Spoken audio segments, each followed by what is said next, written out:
मूर्ख बगुले और नेवले की कहानी कई सालों पहले की बात है। एक जंगल में एक बरगद का पेड़ था। उस बरगद के पेड़ पर एक बगुला रहा करता था।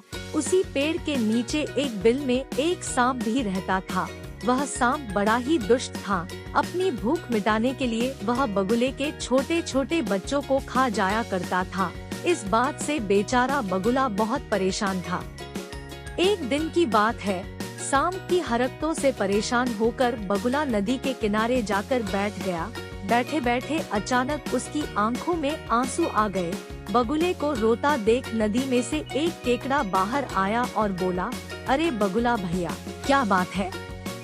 यहाँ बैठे बैठे आंसू क्यों बहा रहे हो? क्या परेशानी है? केकड़े की बात सुनकर बगुला बोला, क्या बताऊं केकड़े भाई, मैं तो उस सांप से परेशान हो गया हूँ। वह बार बार मेरे बच्चों को खा जाता है।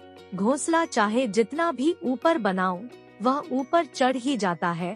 अब तो उसके कारण दाना पानी लेने के लिए घर से कहीं जाना भी मुश्किल हो गया है।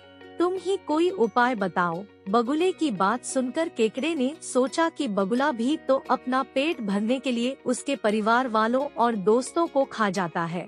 क्यों न ऐसा कोई उपाय किया जाए कि सांप के साथ साथ बगुले का भी खेल खत्म हो जाए।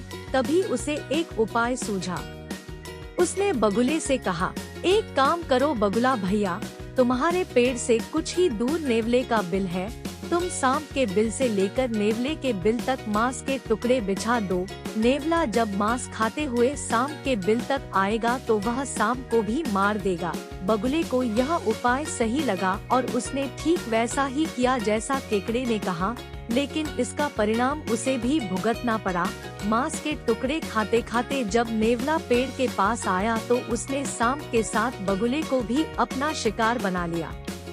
कहानी से सीख। दोस्तों, इस कहानी से हमें यह सीख मिलती है कि किसी की भी बात पर आंख बंद करके विश्वास नहीं करना चाहिए।